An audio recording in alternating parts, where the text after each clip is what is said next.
can go ahead and get started, and I'll introduce Laci. I know you guys already know her, but her bio is very, what's the word? Great to listen to. Professional. Valuable. Yeah, you may not know these things about her. So she is a writer and educator with a background in technical writing, content strategy, web usability, marketing, and sustainability reporting and consulting. She earned an MA in professional and technical communication, and I didn't know this, and an MA in philosophy concentrated in environmental ethics from UNT, where she's also an adjunct professor. So very impressive. That's the word I was looking for. Not fun to listen to, not professional, impressive. So if Jennifer and Nicole, if you guys just want to give a brief, Nicole, I know we already know you, but just so we can have an update of what everybody does so we can best help you, all of you. Sure, absolutely. I'd be happy to start. So, and I'm so glad you did the intro for Laci, because Laci, I didn't know 90% of that about you. So that's really awesome. I am in the travel consulting business. We specialize in meeting planning and execution and travel technology for business travel programs specifically. And right now we are focusing on health and wellness in travel. And we actually had a webinar last week that I was invited to speak on, and we had over 900 people attend.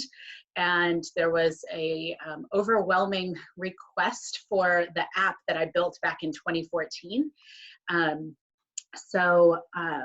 My goal this week is to figure out what it will take to bring back the app. We own all of the code. Everything is just basically sitting on the GoDaddy servers.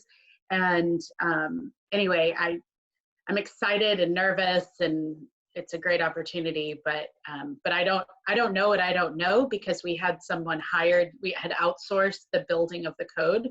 I don't even know what platform it's technically written on. So I'm hoping our awesome Stoke members will help me out with that and see if, hopefully it's something that, like, you know, one of our gurus can pick up and go, oh yeah, I know all about this, and we just need to call this person and they'll help us bring it all back together. So anyway, we'll see what happens. Exciting times. Jennifer, would you like to go next? I'm not sure if I understood what this event was. So this is just for you guys to bring your questions to the table. So Laci is an expert in all the things that I listed, you know, technical communication, and that includes like resume writing, any job materials that you might need help with. I just wanted to make sure I understood that. Okay. Yeah, no, so it's just kind of a open forum. Laci's going to give a brief overview of some of the things that she's most knowledgeable about, and yeah, open forum for you guys to just jump in and ask any questions. And right now we're just introducing ourselves, so Laci can get a good picture of you and your needs. Yeah, so because the premise that I joined on was the technical writing, maybe in the resume. I've been unemployed by choice since October. I've been in nonprofit for 20 years, and I left my job and I decided to turn it into a sabbatical. So I do volunteering, pro bono volunteering through Catch a Fire. And I usually keep 2 or 3 projects on deck at all times. I'm taking a little break right now. And my goal is to do $100,000 worth of professional services by the end of the year, because my other goal was to get a job and start working in April. Well, that's not probably going to happen right now. So I guess I'm here also to kind of hear a little bit more about, get assistance on how I can really write those jobs effectively on my resume so they sound impressive. And because I think I've done really good work and I've helped nonprofits in a different way, but I understand how nonprofits work because I've been in nonprofit and that's what I want to go back to. But it's like, how do I make sure that they understand me, especially if I go into a whole new nonprofit environment? Yeah. We can definitely kind of focus on organizing what your experience is and what your skills and competencies are. Okay. And I'll show a couple of examples of differently organized resumes. So, you know, there's skills-based, where you want to organize it based on what you know how to do. And then there's also the chronological traditional resume, right? But it sounds like we're probably going to go more skills-based for you. Yeah, and I've always done chronological. I've never done skills because I've always had gaps in being in the military and the reserves and a military spouse. So I've had lots of gaps and lots of moves. So I don't know if I'm ready to transition because we're going to move again this year. So I don't know what to do. So yeah, I look forward to it. Great. Awesome. All right. And then Danielle, I'm going to unmute you. Would you like to go next and just do a quick introduction? Absolutely. Can y'all hear me okay? Yes. Okay, great. So hi, my name is Danielle Longaville. I am a digital marketing coordinator for a local tech company called Laci. By day, we do enterprise and e-commerce web systems management, as well as social media marketing management.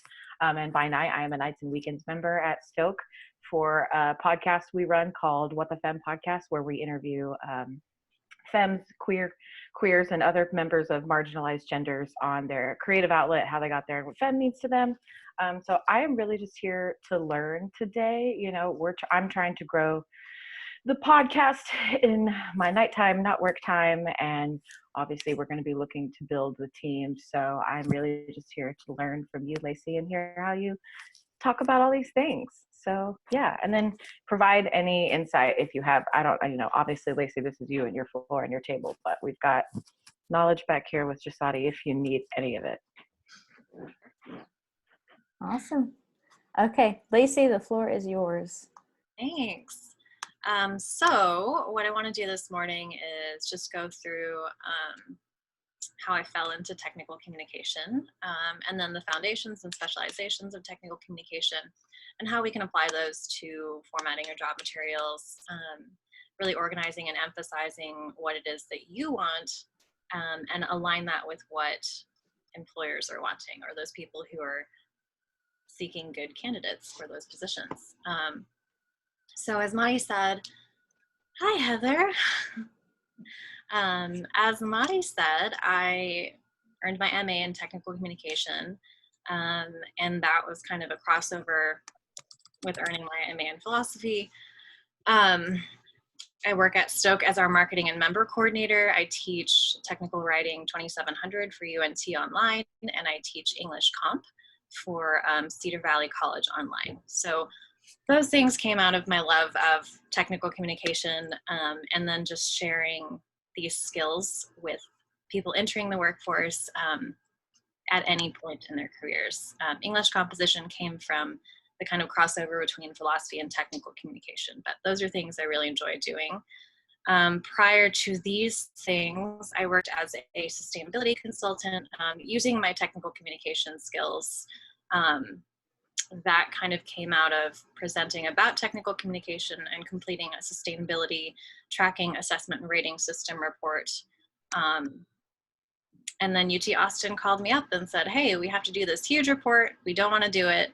Will you work as a contract worker for us and handle going through lots of Excel sheets from facilities, going through administrative and operations things, and just plugging that into this sustainability tracking report.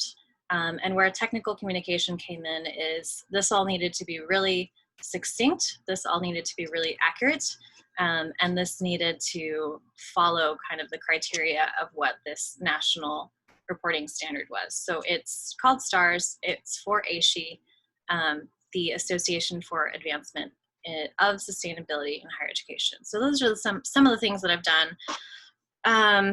But yeah, this Copy and Convo is really born out of how my 2,700 students go through a major project called an Employment Outlook Report. So I get to grade those this week, yay. But the purpose of doing that is to do a landscape analysis of the careers that they want to go into. So I have students who are criminal justice majors, people who want to work in hospitality, people who are looking for nursing jobs post-graduation, or it's their final semester. And so what they do at the beginning of the semester is kind of prepare a shell of a resume, organize their LinkedIn, and then they go into this project having looked up 3 job positions that they'd like to go into, and then finding what the common threads across those are, and then we work together to design, to write, to proofread and edit their resumes. So I'm going to talk a little bit about technical communication and the foundations and specializations that I find have been really helpful in helping my students and helping others. So for some people, mostly for friends and friends of friends, I've organized their resumes, helped them write their cover letters, and then also help them with their website design and their portfolios. So really technical communication is an activity. It's a human activity. It is helpful in accomplishing, informing people, instructing people, persuading people, and you do that with how you choose your words very carefully, how you design the documents that you're presenting with, and using that kind of background knowledge. So this applies to instruction manuals. This applies to memos in, a professional workplace. This applies to what we're talking about today. So resumes and cover letters and getting your LinkedIn in order and that type of thing. So I have some notes here because I am very type A. Whatever you're writing, you want to consider your primary and secondary audience. So it sounds like Jennifer, you're wanting to get those materials ready, but even if you're not looking for a job, it's good to have these things updated. So when you're on the job and you're learning new skills, or you have to step up and do something new, that's great to go ahead and add to your resume or your CV or your online professional website or portfolio. Some of the specializations in technical communication that I just want to hit on are style and technical writing. So we have our standard grammar, punctuation, spelling skills, right? But style, when you study technical communication, comes into play when you need to reach a particular audience and you want them to do something. In this case, you want someone to hire you or to call you in for that interview.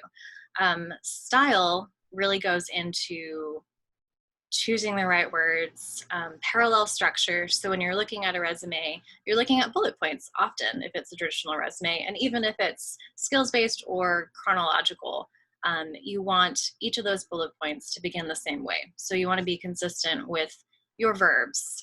You want to choose really strong action verbs. So you could just say managed 20 employees, or you could break that down into saying, I trained 20 employees, I updated their records, I mentored 20 employees. So all of those verbs are stronger than just managed, right? And that's where style comes in. So we're not just putting content on a page and then sending it out into the world.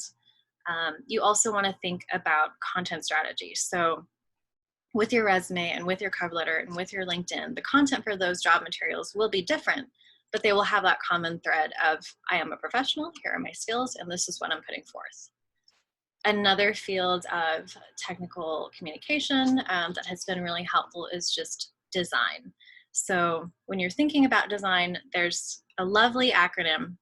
It can either be CARP or CRAP, whatever you choose.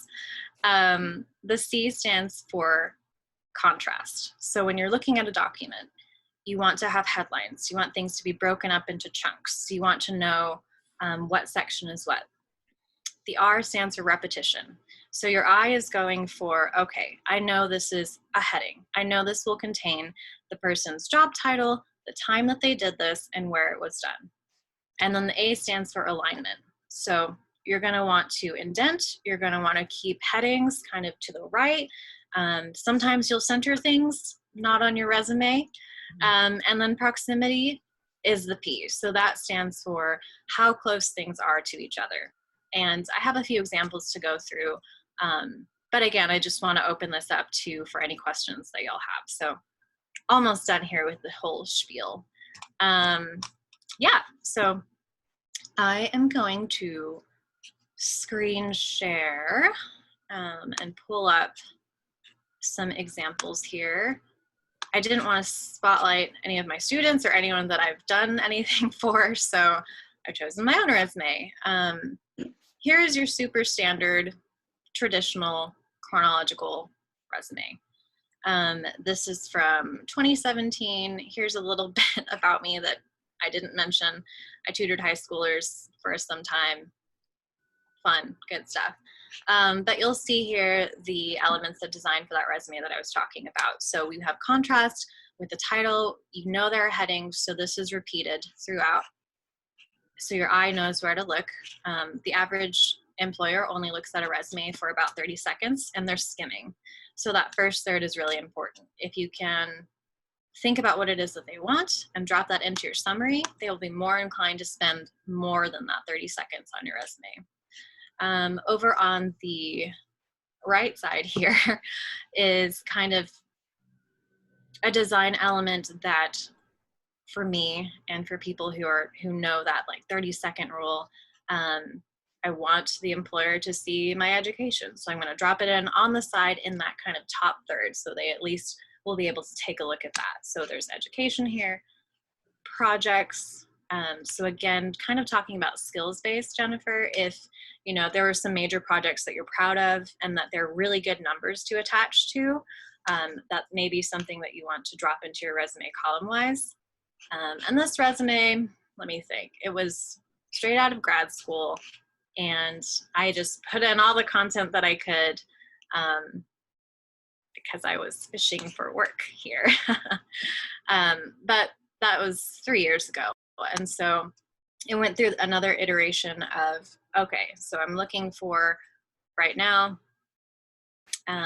for this particular resume, I tailored it to wanting to apply to a remote position for ASHE, which was the Advanced Association for Advancement of Sustainability in Higher Education. Here I kind of want to point out that I did use that verb, manage, that I don't like here, but it was the most pertinent and most fitting and appropriate for the job that I wanted to do. That was actually in the top 3 bullet points of the position that I was applying for. So made sense to put that in there. And that was about a year later. Moving on, that was still a 2-pager, and that's okay. Some resumes will be 2 pages. And here's another iteration where I put in some design elements. You don't necessarily have to do that, but if you are applying for, let's say, a graphic design position, then that's something conceptually that your resume needs to contain and put forward. You don't want to just give them a cut and dry traditional resume if you're applying for that position. And then finally, this is the latest iteration of my resume. It's from 2019, should update it. But here we're looking at those CRAP or CARP design elements. Really simple letter mark up here, LK, my initials, remember me. I want that to jog through potential employers' minds. And then for some people, if you want to include a summary objective, that will be appropriate. And that can go at the top of a skills-based or chronological resume. You don't want it to be more than 4 lines. Again, skimming and readability is super important. So here you'll see some elements of that repetition. We know what we're looking for here. And the parallel structure that I mentioned. So every bullet point in this case begins with an action verb, a strong, descriptive, specific action verb. If you were to do, let's say, a skills-based resume, and so you'll see a little bit of that over here. Some people will say hard skills, some people will say soft skills, some people will say competencies. Whatever is in kind of your landscape analysis that the employers are asking for. So in the nonprofit world, I'm sure there are terms that they're looking for and that you've seen across 4 or 5 kind of positions that you're most interested in. So you're going to want to use the language that they're using. And here, again, following that parallel structure, I'm listing software. So I'm not saying skilled in Adobe InDesign and then saying Adobe Illustrator. Keep it consistent. It looks good, it's professional, and it helps them remember those things in a list. Projects here, again,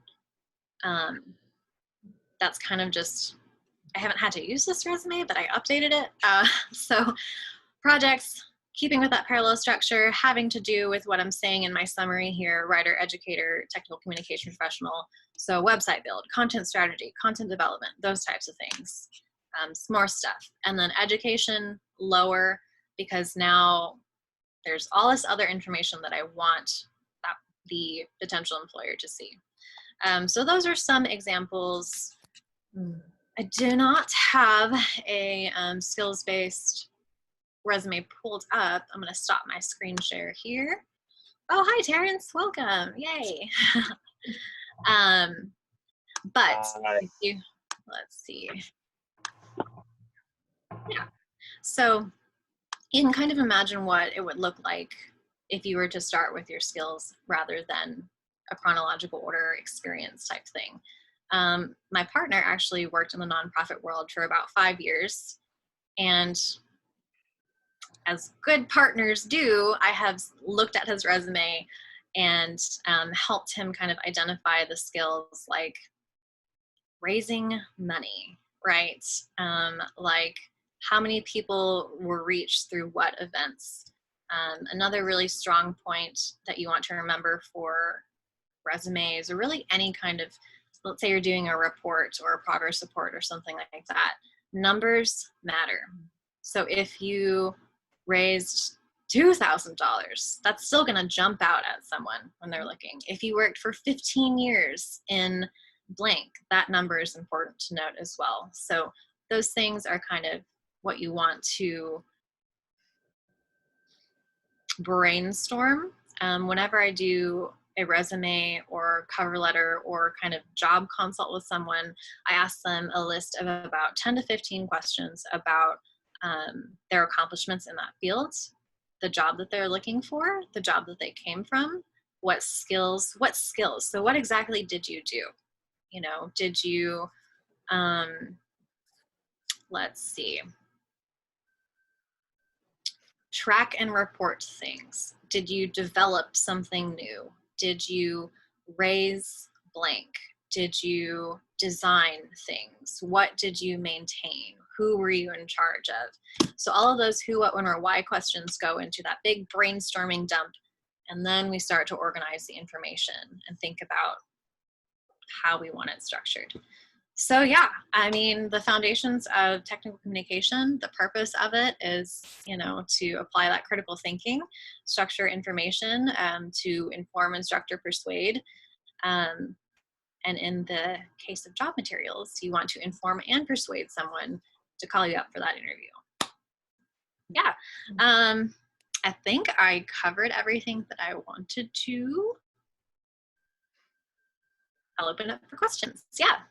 I've got a bunch of questions for you. First, I wanted to ask you about the professional website and LinkedIn. I noticed on one of your resume examples, you had your personal website. Can you kind of talk to us about that, like the value of having both, or is it only in certain industries? Or I'd like to learn more about that. Sure. So what I tell technical writing 2,700 students at this point, it's kind of across the board. The technical communication department at UNT is really great about updating instructors and updating their curriculum on current trends. Mm-hmm. So across the board, I would say it's great to have a professional website. Detach that from your personal blog. Just not necessary. Unless you have a professional blog where you're chronicling, I'm a technical communication professional. This is a project that I worked on, keeping your client's information confidential, of course.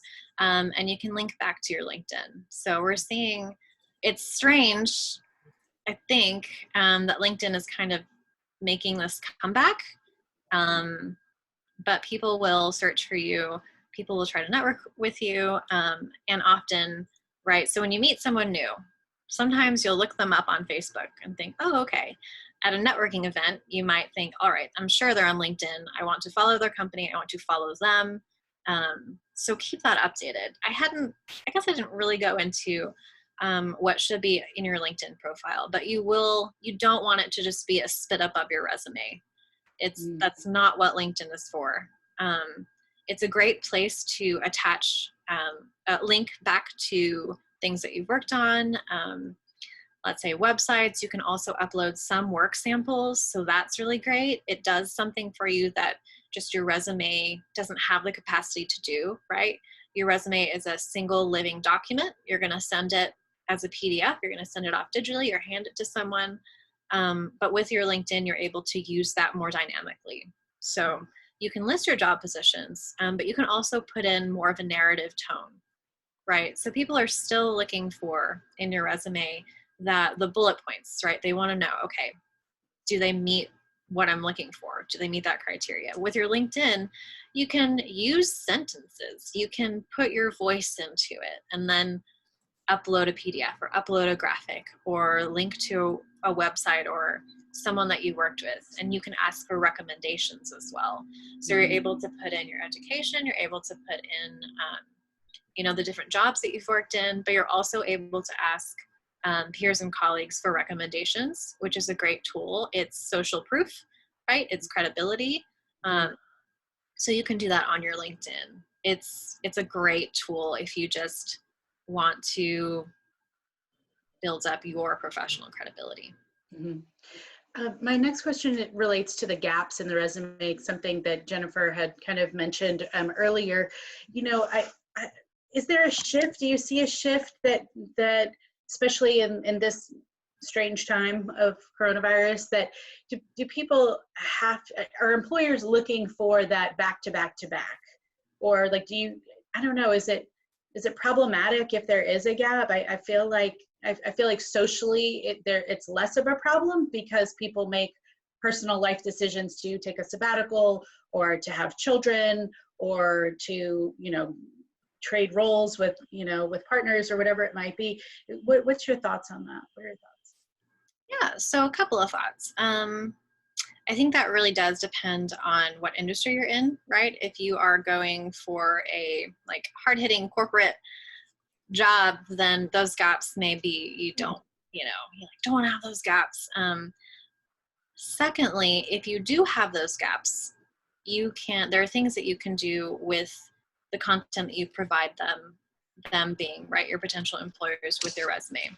So I talked a little bit, I've been using the term skills-based and chronological. So if you, let's say, have worked in one industry over the span of 20 years, but there's a 5-year gap for whatever reason, personal life, so on and so forth, you can take your experiences, your skills, what you've done, projects that you've worked on, what else? Hard skills, right? Did you learn how to use a new technology? There we go. That's the word I was looking for. Those things can be what you present first in your resume. Or you have that little section in your LinkedIn where you get to choose your skills and people can endorse you for them. So if there are those gaps and you don't want the person who's looking at your resume to focus on those gaps, start with your projects and your skills and what you know how to do and your accomplishments. And then you can list work history further towards the bottom or smack dab in the middle. But the idea is that you have chosen strong, specific action verbs to say, hey, over the span of 20 years in the nonprofit world, I have helped raise, let's say, $1 million. I believe in you, Jennifer, right? So it's not about being disingenuous. It's about presenting what you want whoever is looking at your resume to know about you, right? So with those gaps, it's okay. There's nothing we can do about the gaps. What we can do is show them, look at all this stuff that I know how to do. Look at what I've learned. Look at these numbers, and that will, on a page, jump out at a person. Mm-hmm. So that would be, those are my thoughts on gaps. Okay. And for students who don't have a lot of experience, that's usually the route that they will go. And people will list, let's say you're getting a certification or you're in the middle of doing something to develop professionally. That's a great thing to put on your resume too. So students will, let's say, they want to go into the sports industry. It's absolutely acceptable, appropriate, and helpful to list, I have taken these advanced courses in sports management, in event marketing, in hospitality. So those things are things that you can present as well. So those gaps, maybe you were taking that time for that. Who knows? They don't know. Mm-hmm. Get your foot in the door for that interview and then talk about it, right? So right. The goal of these job materials is to secure contact. Like, you stand out, they want to talk to you, calling you up for that interview. Any other questions? I have a few other questions, but I don't want to hog the microphone, so I'll wait, let other people ask some questions. Happy to help. I do have a question since we're waiting for one, but the projects that I'm doing are anywhere between, 2 to 3 to 4 weeks. They're very specific. There's a product, there's an outcome, and then we go our separate ways and I apply for a new project through the platform. So then whenever I decide to go back, I'm going to have this massive, I'm going to have maybe 20 projects, 20 products, 20 nonprofits, and a dollar amount of how much I save them in hours and professional fees. Because I can't really list all of those individually in that particular section with that particular volunteer. Do I just kind of roll it all together and then just allow the nonprofit, the interviewer, to ask me about specific aspects of that experience? Good question. There are a couple things in there. I'm going to ask about what products you're talking about, like what actually are those. And then, so for you, I'm imagining there has to be 3 to 5 tasks that you do across all of those projects, right? Like, what could you kind of list maybe what those top are? Well, it's evaluating what they need. So we'll probably do kind of a basic project evaluation. If it's an online survey, if it's researching grant prospects using a database, or it's doing overall research for their grant writing. So I'll do an evaluation, have them fill in kind of a form for each different type of project, depending on what I'm working with. So that could be one thing, is evaluation of needs. Then using online resources and databases, I guess, would be another skill on there. And then, so that helps out, is understanding the threads or the trends between all those projects. I think that's helpful to understand, is what are the commonalities between all those projects to put in there. Because I say I'm not really learning new skills per se, but this is really about using exactly what you already have, kind of just an unpaid consultant. And so I really stick to three types of projects when I do work for others. So that's a helpful advice. Yeah, and you just said 3 types of projects, so you're already organizing the types of your expertise, right? Yeah. So you mentioned also online databases that you use. What are those? Are those common in the nonprofit world? Yeah, they are. Okay. What are they? Oh, one is Foundation Directory Online, which is a grant resource, and then Candid, which is another online grant funding prospect resource. And so I use those for one specific project. And there's a couple of online survey products, platforms that I use for different types of nonprofits. So that's another set of software, I guess you would say. And then prospecting or grant writing and research, that kind of is all over the place. So it's but there are some threads among the 3 though. Yeah. So what you just described, I can absolutely see as a section. Okay.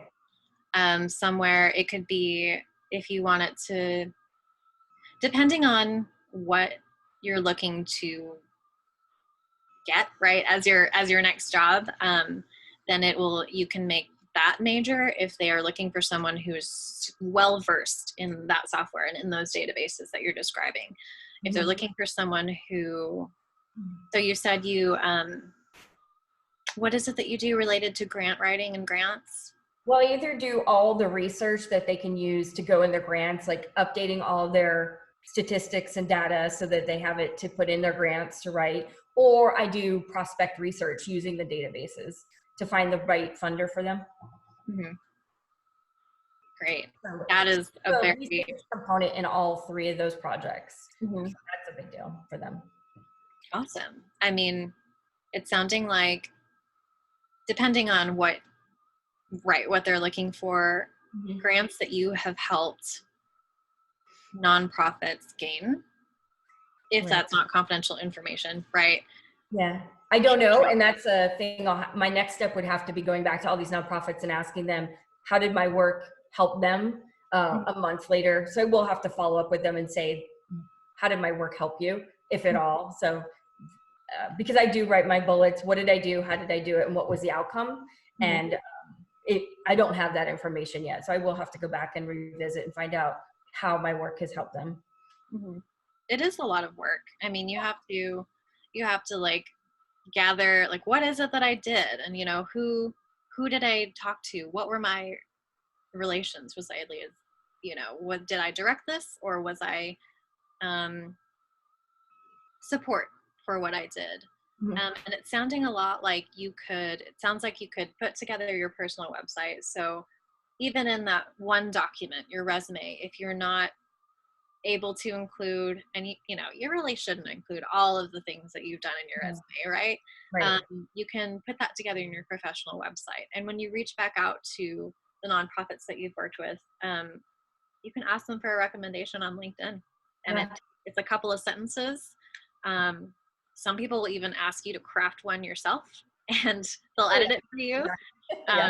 So yeah, it's, when I say job materials, right, it's not just one thing.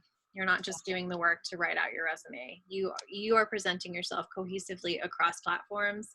In your cover letter, right, you're going to reference your resume, but it's not just a regurgitation of it.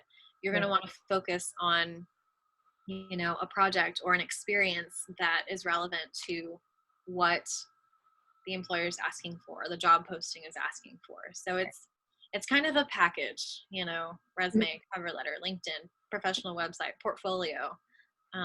So you can have a portfolio of clients. You can have a portfolio of, you know, if you're not a designer or a writer or a software developer or a website person, right? Like, you may not be able to link back to, look at this thing that I created, but you can ask, can I use your logo on my site? I worked with you in this capacity. Can I link to your website? You know, would it be okay? Okay. Putting yourself out there professionally and representing yourself, and also be proud of your accomplishments, list them, brag about it. Well, be genuine, succinct, and precise in your resume and your job materials, but yeah. And I'd be happy to, I'm going to drop my email in the chat here. The one that's linked to my website. And I'd be happy to, you know, just help brainstorm or look through design-wise your resume or anything like that. So happy to help. I had another question for you as it relates to the technical writing, and, you know, obviously you're a professional, you know, in this field. What are some of the resources that you use to assist you if you feel stuck or feel like you need a refresh of different words to use, different terms to use? My kids at their school, they use IEW, and they are constantly adding dress ups and openers. That's kind of like the basis of the IEW writing. And just helping them with their schoolwork, I've found that it's improved my technical writing capabilities quite a bit, because it's better writing. It's you know, a higher skill set. But what do you use, Laci? What have you found to be helpful for you to build your skills there? first I want to ask, what is IEW? So it's and I'm not very well versed in it because we started this school in like 4th grade, and they start this actually in like kindergarten, 1st grade.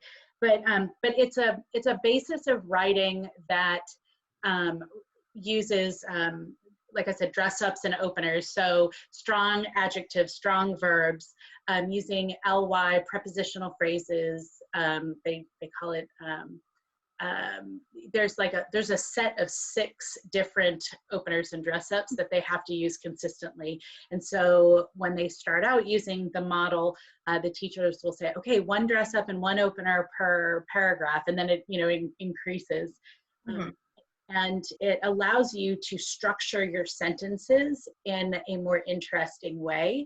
And it's like I said, it's improved my writing just in helping them and in learning their process as well. Gotcha. Cool. Just wondering what that acronym was.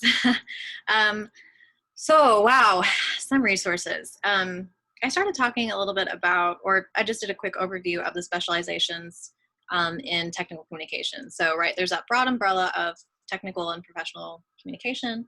But then there are also things like style and technical writing, which is a class. Vulnerability here. I cried.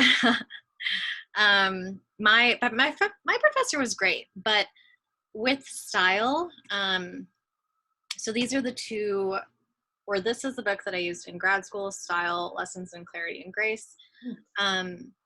So I said that, we have our basic grammar, spelling, punctuation skills. We know how to write, put together a sentence. Mm-hmm. With style, I believe in you. Yes, we do. With style, so there are things that are just, it's like refining your writing.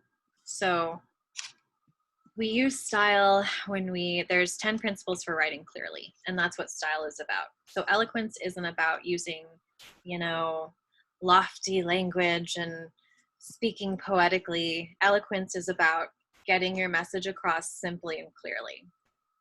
And so this is just a handy guide to have when people are like, when do I use the Oxford comma? Or when is it appropriate to use a semicolon or a comma? But also, there's information in here that distinguish actual grammatical rules. I talked a little bit about parallel structure and how you want all of your bullet points to be consistent. That's an element of style. Another element of style is opening your sentences with familiar information and then closing your sentences with the new thing.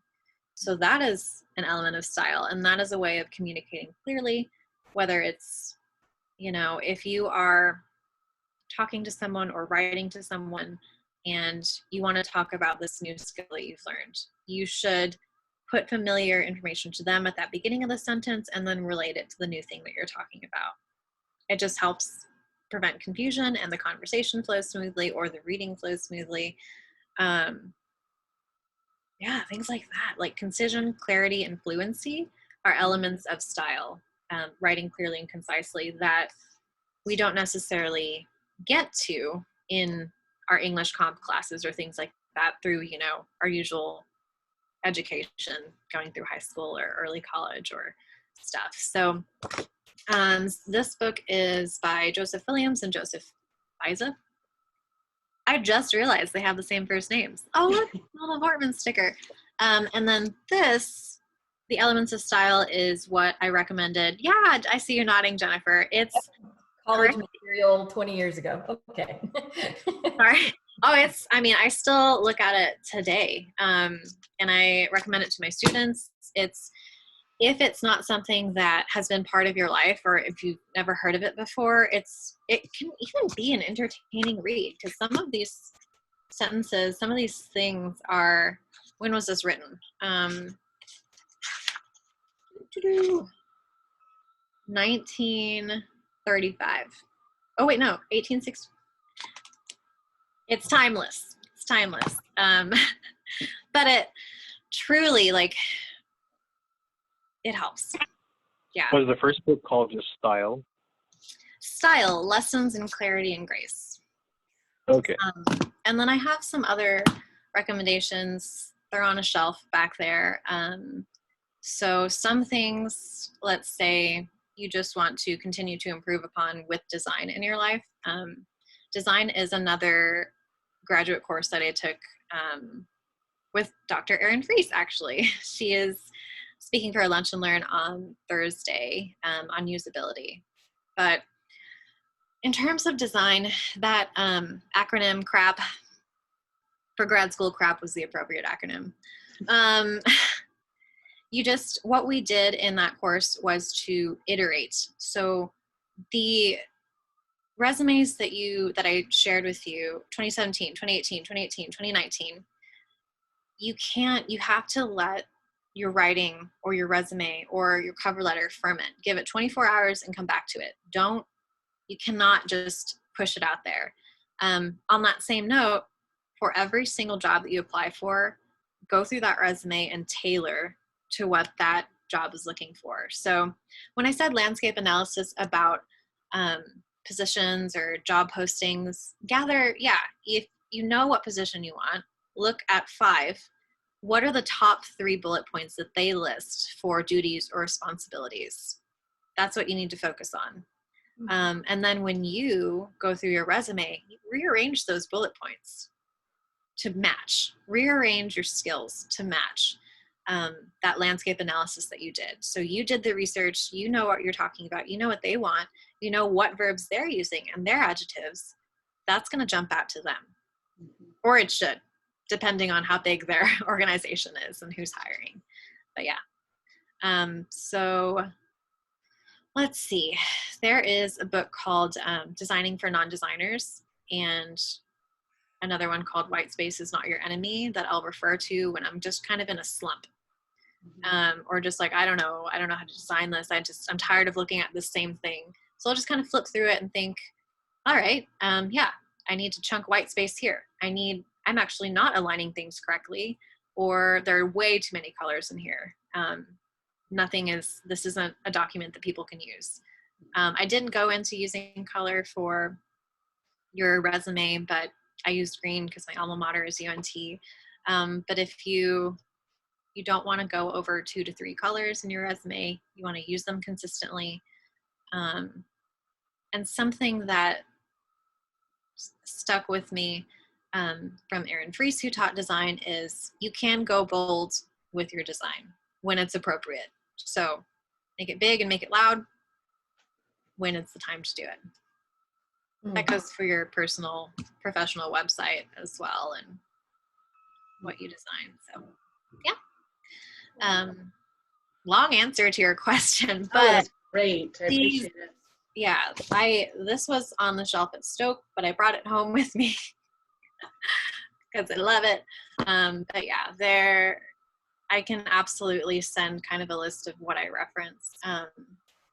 And designing brand identity, we talked about that, but sometimes when I need to be inspired creating marketing materials for Stoke, I will look at that and think like, okay, so how did they represent this event? Or how did this company change their logo through the decades? Like John Deere, their logo is really cool. Coca-Cola, and another thing about job materials that I hadn't really talked about, and it's not pertinent to everyone, but if you want to, you can design your own logo or watermark using your initials, or if you're a consultant, right, and you want to call yourself Kettavong copywriting consultant, then like designing your logo, you need to think about what those colors and what those images are going to spark in the person who's viewing it. Yeah, I actually have for Jennifer,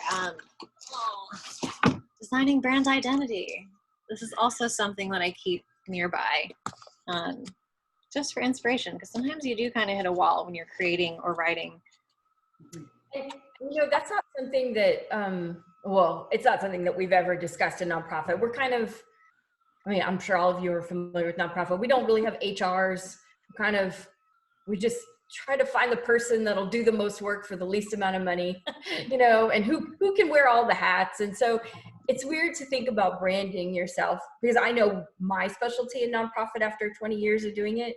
And I do have experience as a small business owner having that brand development process. So try to figure out how can I lend it, because sometimes in nonprofit too, we get intimidated easily somebody who may have a lot of experience but necessarily not want to do that high-end job. So there's sometimes competition. So I feel like I have to be careful about how much branding to do to sound too professional. Going in, you don't want to usurp somebody else's thoughts and stuff like that, because I have had such a wide range of experiences, and I don't necessarily want to be an executive director or a development director. And so trying to find that brand that says, I'm really good at what I do, but I don't want to do your job. That's kind of where I'm at right now. Like, I'm not looking to fill your shoes. I just want to help you do your job the best. I think that's where my branding is I'm here to use all these experiences to help you do the best. So if I could find that in a design product book, that'd be super. Hey, I'm trying to think of like what section that might be in. But yeah, I mean, what you described just now is something I didn't explicitly say, but considering your audience and who will be looking at your resume and thinking like, what does this person want from us? Yes. That's absolutely critical in that first brainstorming step. Once you start beginning to organize your content and choosing the words that you're going to use, absolutely to think about, I don't want that job. I want this job. And I think it goes back to knowing your company, your industry, and then the company within that industry, because there's so many flavors of companies within that industry, and some of them are changing, and they're not so hierarchical. Maybe they're a little flat, or maybe they don't talk this particular way anymore, or whatever. So you have to kind of know that as well but yet you want to be consistent in your branding or who you think you are, because you don't want to have to change that every time you do it. So this is one of the fun challenges of this.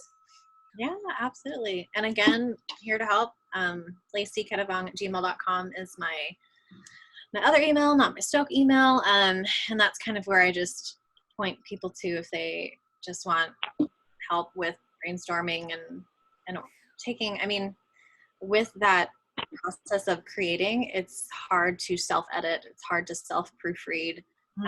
Just having another pair of eyes, Maudie and Heather are my second and third pairs of eyes on what I put out for Stoke is really helpful. And then, having someone ask you questions about what you're applying for brings out your innate knowledge about what you really want and what you're looking to do. So happy to help. Hey, Terrence. Oh no, I was raising my hand. Oh yeah, what's up?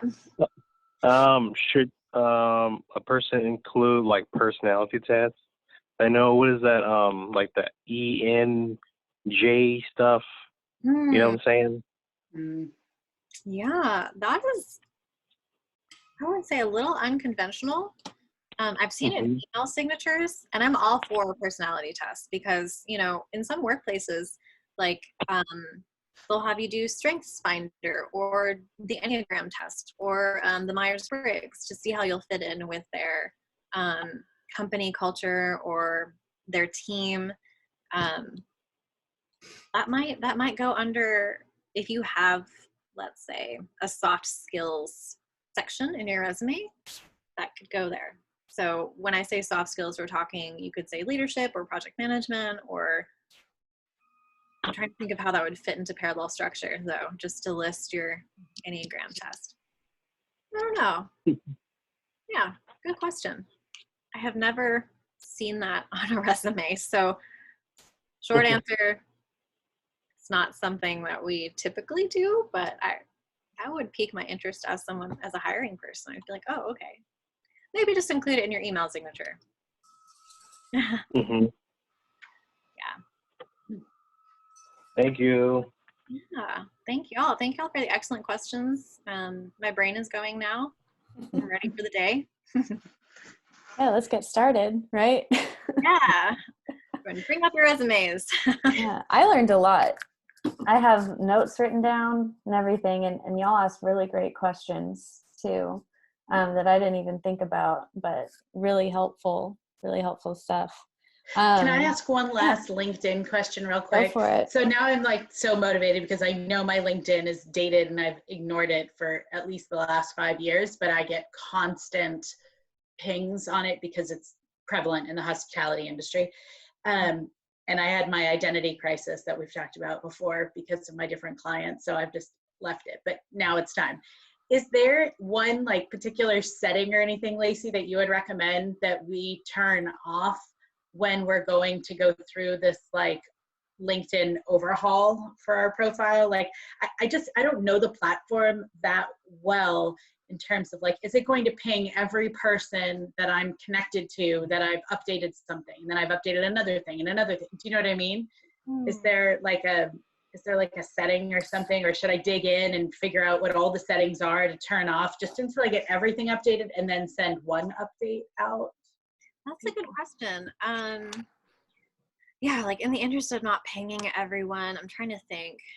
I haven't pulled up that page of LinkedIn or like that function of LinkedIn in so long, but I think your line of thought is appropriate. So once you've figured out all of your profile, and this is the 2,700 students, another thing that I get to grade, is they're resubmitting their LinkedIn. So they can submit like a Word document or a link to their LinkedIn. So what I would say is, you want to do it all in one go when you update. So have it, extract all of that content, do it in a Word document or a Google Doc, whatever you choose, and then plug it all in. Okay, thank you. Yeah, sure thing. I realize I'm drinking from my partner's nonprofit cup. So he worked for communities in schools for 5 years. Yeah, as a site coordinator. Woo! But yeah, so thanks, y'all. That was fun. Yeah, we're right at 10. Thank you, Laci. That was really great. I'll see you guys maybe on Thursday for Erin Fries's Lunch and Learn. So she'll be talking about usability and user experience, which is also really interesting and kind of pertains to what Laci was talking about today as well, in terms of, making things visually make sense so that you get the result that you want. Might be a good way to summarize it. But it's really interesting stuff, and that'll be on Thursday at 11. And you can RSVP to get the Zoom link, just like you did today for our Coffee and Convos. But yeah, that's our upcoming event, and I hope to see everybody there. And thank you all for attending this morning. Thank you very much. Thanks. Bye, everyone.